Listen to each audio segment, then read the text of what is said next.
The Idries Shah Foundation podcast. Practical psychology for today.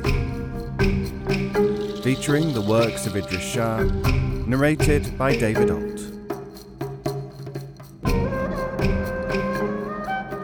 Welcome to the Idries Shah Foundation podcast.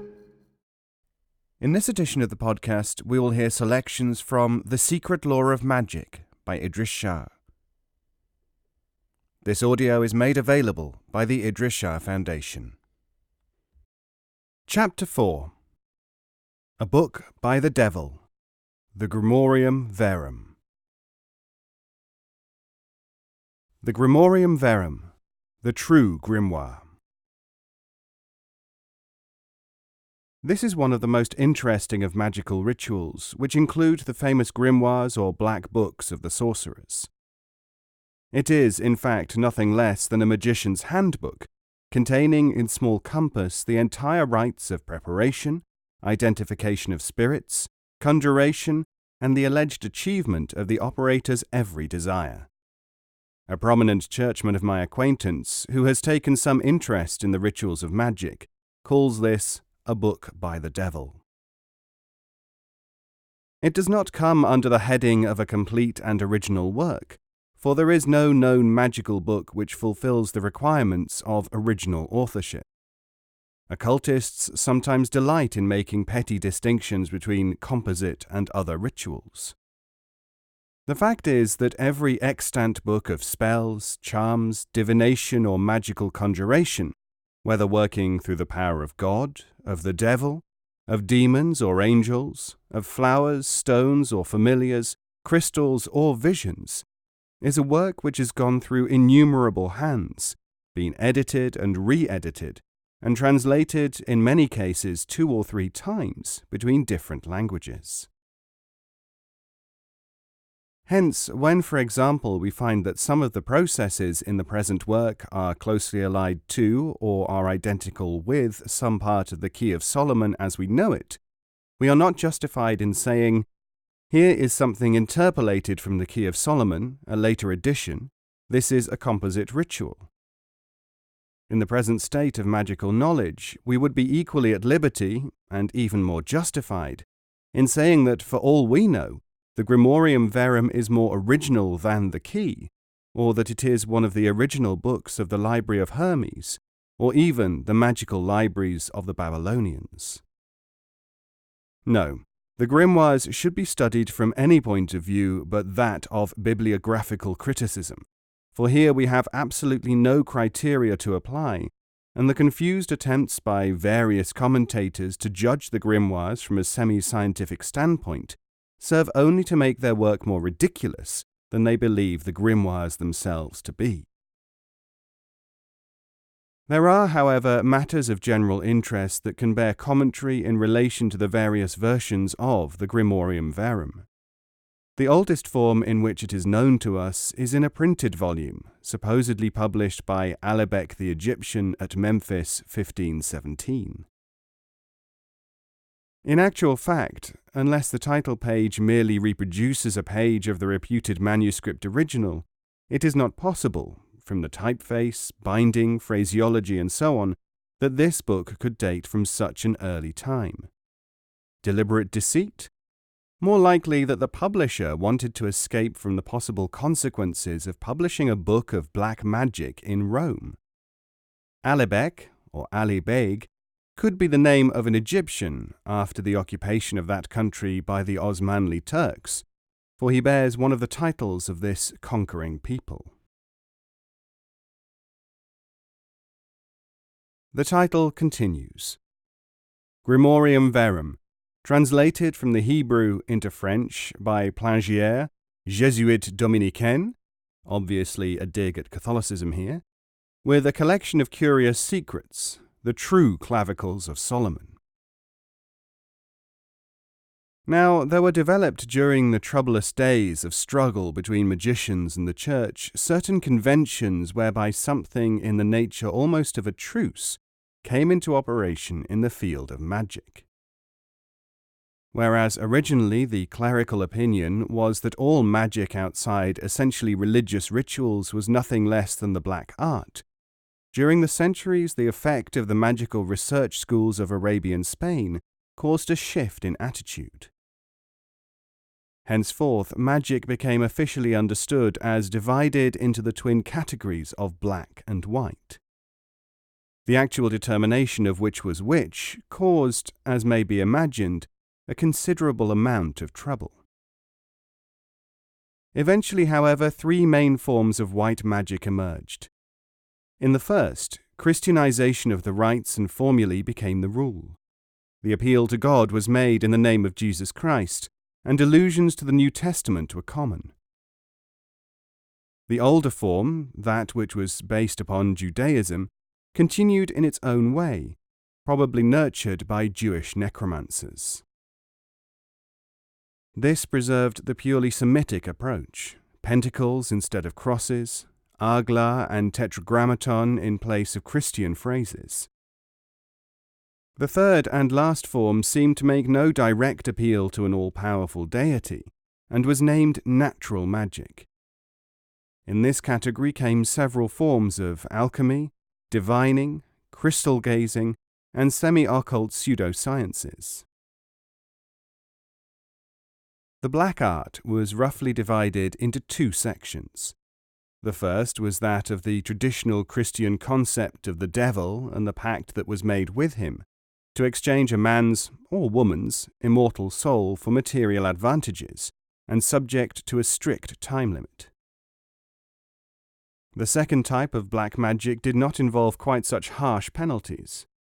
The magician treated with demons, rather in the way in which the Babylonians and later the Arabs did, on the assumption that devils were essentially less powerful than God, and that certain holy words, names or words of power, if known by the operator, could compel the allegiance of the said demons, whether they liked it or not.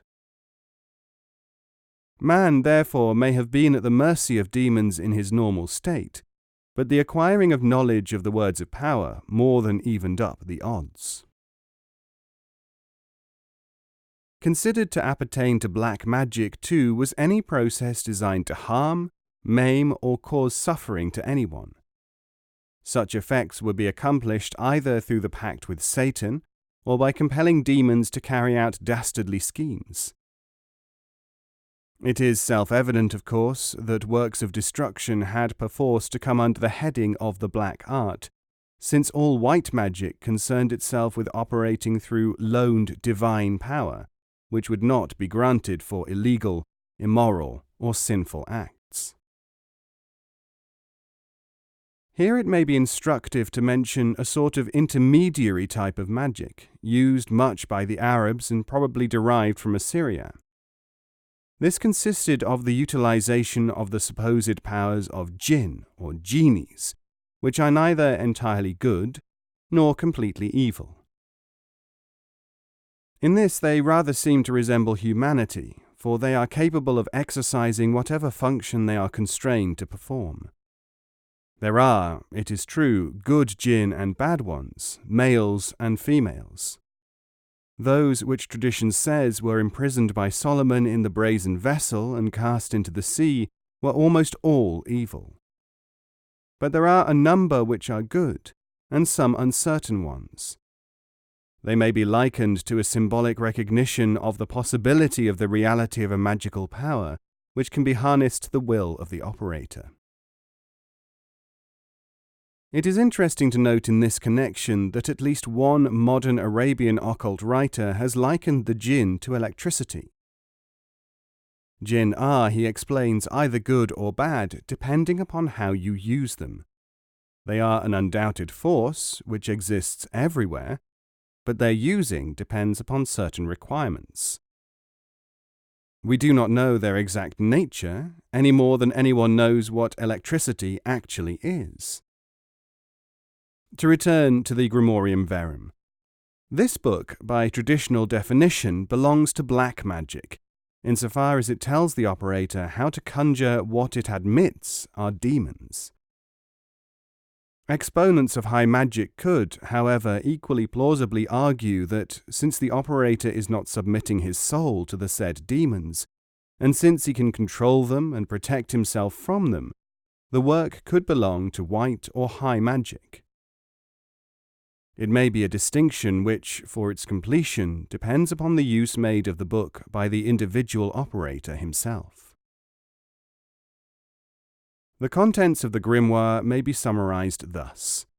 There are full instructions to the would-be magician for his preparations, consecrations, and the rest. Then come the details of the making of the magical paraphernalia, such as the instruments, knife, sickle, pen, and the rest, and the accessories, such as the virgin parchment, the perfumes and the fumigations, and so on. Then there is the matter of the ritual sacrifice of the kid to the spirit whom it is desired to evoke. Also included are details of the actual demons, their names and powers, as well as their seals and characters, which are to be inscribed within or without the magical circle, with illustrations of them. Other illustrations are concerned with the strange inscriptions in unknown language which are to be carved or written on the instruments, paper, and the rest. Incantations are numerous, and every part of the ritual of evocation of the desired spirit is reproduced. From the point of view of other rituals of this nature, the Grimorium Verum is simpler, contains less taboos and restrictions for the sorcerer, and, above all, assumes that he knows nothing of the magical art, and hence begins at the beginning and gives the full details, grisly and otherwise. There may be reasons why, during the 19th century, this grimoire was, par excellence, the magical book of Europe. Apart from the edition dated 1517, there is another in French, and several copies are known as Italian editions of 1868 and 1880. This present version is the first to collate material from all these editions, and present the grimoire in what may be the most complete form that it has known since the original French or Italian manuscript was published. There is some mystery about actual manuscripts of the Grimorium Verum. The French version, for instance, seems to have been printed from a very incomplete copy. In fact, from what could have been some magician's notes from the complete manuscript. The Italian versions, on the other hand, seem to have been compiled with reference to a very complete manuscript whose whereabouts is not now known. There is another mystery about the Italian editions. They are in extraordinarily great demand. There is nowhere that one can get a copy at less than a price far greater than almost any other work of similar size and date. The price, in other words, is out of all proportion, sometimes insanely so, to the rarity of the book as a collector's piece.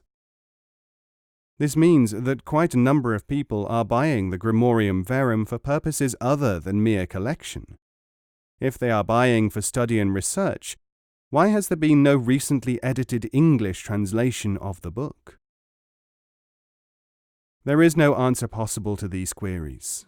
I have been carrying on a hunt for copies of this book for over 5 years, both in England and on the continent, and I have come across precisely 3 copies outside research libraries.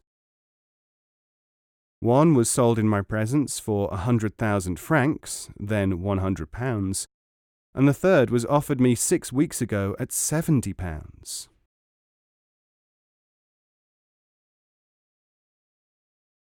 Introduction to the Grimoire. In the first part, says the Grimoire, is contained various dispositions of characters, by which powers the spirits, or rather the devils, are invoked, to make them come when you will, each according to his power, and to bring whatever is asked, and that without any discomfort, providing also that they are on their part content, for this sort of creature does not give anything for nothing. Here the element of the pact with the demon is hinted at. There is a contractual relationship between the spirit and the sorcerer. In exchange for favours, something must be given in return. Sometimes it is said to be the soul of the magician himself. More frequently, if we are to believe the grimoires and commentators, it is the sacrifice of a virgin kid, a small animal, or even perfumes and food, as in the rites of the Key of Solomon, whose processes closely resemble some of those in the Grimorium Verum.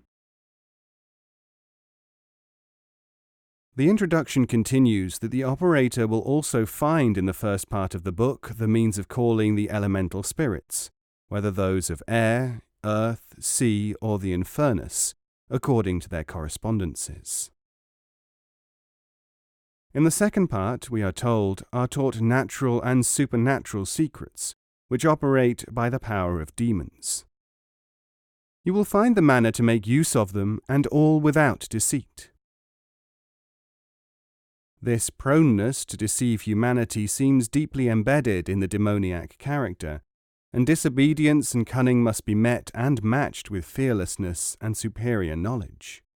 Forewarned is forearmed, say the sorcerers. The following text reproduces exactly the phraseology of the original grimoire.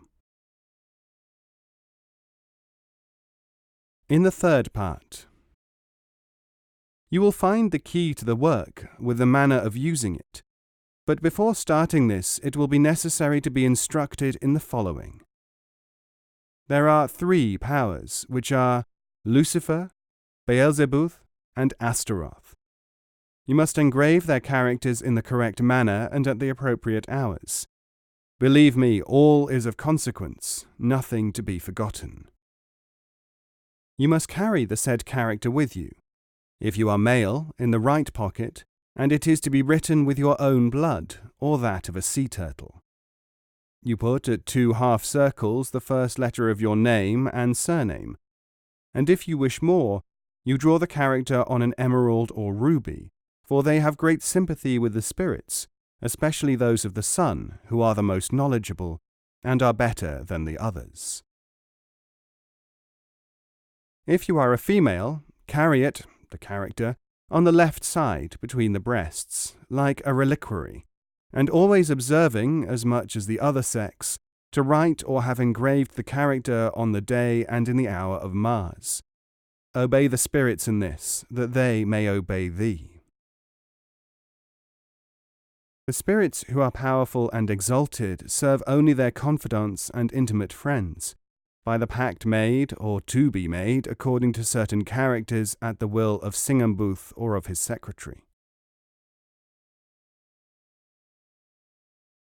Abidandes, of whom we will give you information, is the perfect acquaintance to call, conjure, and constrain, as you will see in the key, where you will be given the method of making a pact with spirits. Nature of pacts. There are only 2 kinds of pact, the tacit and the apparent, or explicit. You will know the one from the other if you read this little book. Know, however, that there are many kinds of spirits, some attractive and others not attractive. It is when you make a pact with a spirit and have to give the spirit something which belongs to you that you have to be on your guard. The kinds of spirits. In regard to spirits, there are the superior and the inferior. Names of the superiors are Lucifer, Beelzebub, Astaroth. The inferiors of Lucifer are in Europe and Asia and obey him. Beelzebub lives in Africa, and Astaroth inhabits America. Of these, each of them has 2 who order their subjects all that which the emperor has resolved to do in all the world, and vice versa. The appearance of spirits. Spirits do not always appear in the same shape. This is because they are not themselves of matter or form, and have to find a body to appear in, and one suitable to their intended manifestation and appearance. Lucifer appears in the form and figure of a fair boy. When angry, he seems red, There is nothing monstrous about him. Beelzebub appears sometimes in monstrous forms, sometimes like a giant cow, at times like a he-goat with a long tail. When angry, he vomits fire. Astaroth appears black in human shape. To invoke the spirits. It is only necessary, when you desire to invoke them, to call them by the characters which they themselves have given. And when you wish to invoke them, call them to serve you, in the manner taught in the third part. The two inferiors of Astaroth are Sagatana and Nesbiros. Lucifer has two demons under him, Satanachia and Agaliriab. Those of Beelzebub are Tarchimashe and Fleruti. There are yet other demons apart from these who are under Duke Sirach. There are 18 of these, and their names are Klaunek, 1, Musizin, 2, Besho, 3, Fremost, 4, Klepoth, 5, Chil, 6, Mersilde, 7, Klister, 8, Sershade, 9, Sigal, 10, Hikpakth, 11, Humo, 12, Frukisier, 13, Guland, 14, Sorgat, 15, Morael, 16, Frutimier, 17, and Huictigaras, 18.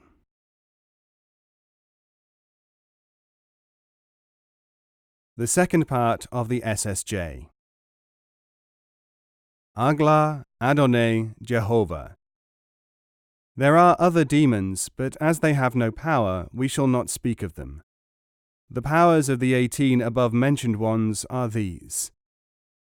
Klaunek has power over riches, can cause treasures to be found.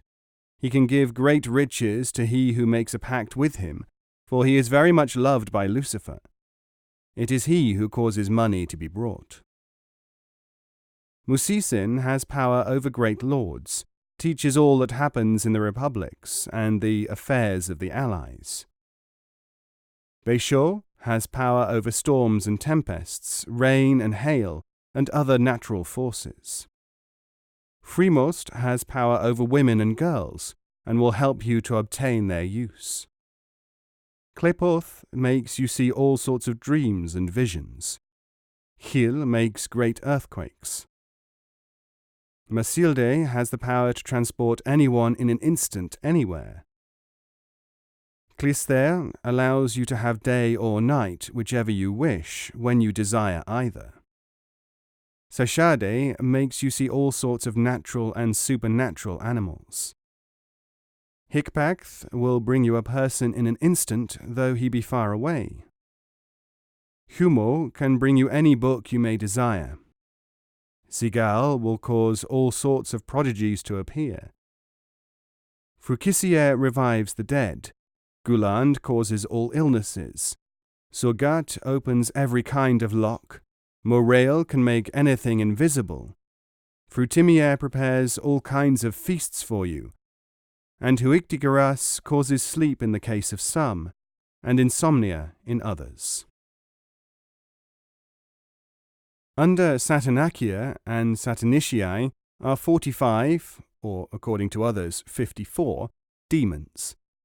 4 of these, the chiefs, are Seguthi, Heramiel, Trimasiel, and Sustugriel. The others are of no great consequence. These spirits are of great advantage, and they work well and speedily, in the case that they are pleased with the operator. Seguthi has power over maidens and wives when things are favorable. Heramiel teaches the art of healing, including the complete knowledge of any illness and its cure. He also makes known the virtues of plants, where they are to be found, when to pluck them, and their making into a complete cure. Trimasael teaches chemistry and all matters of conjuring of the nature of deceit or sleight of hand. He also teaches the secret of the making of the powder of projection, by means of which the base metals may be turned into gold or silver. Sastugriel teaches the art of magic. He gives familiar spirits that can be used for all purposes, and he gives also mandragoras. Agaliriept and Tarihimal are the rulers of Elelogap, who in turn governs matters connected with water. Nebirots rules Hael and Sergolath. The former, Hael, teaches anyone to speak in any language he will, and also teaches the means whereby any type of letter may be written. He is also able to teach those things which are most secret and completely hidden. Sergolath gives every means of speculation. In addition, he instructs as to the methods of breaking the ranks and strategy of opponents. Subject to these, there are the 8 most powerful subordinates. 1. Proculo, who can cause a person to sleep for 48 hours with the knowledge of the spheres of sleep. 2. Haristum, who can cause anyone to pass through fire without being touched by it. 3. Brulifer, who causes a person to be beloved of women. 4. Pentagnony, who gives the 2 benefits of attaining invisibility and the love of great lords. 5. Aglasis, who can carry anyone or anything anywhere in the world. 6. Sidragosam causes any girl to dance in the nude. 7. Minosun is able to make anyone win at any game. And 8. Bucon can cause hate and spiteful jealousy between members of the sexes.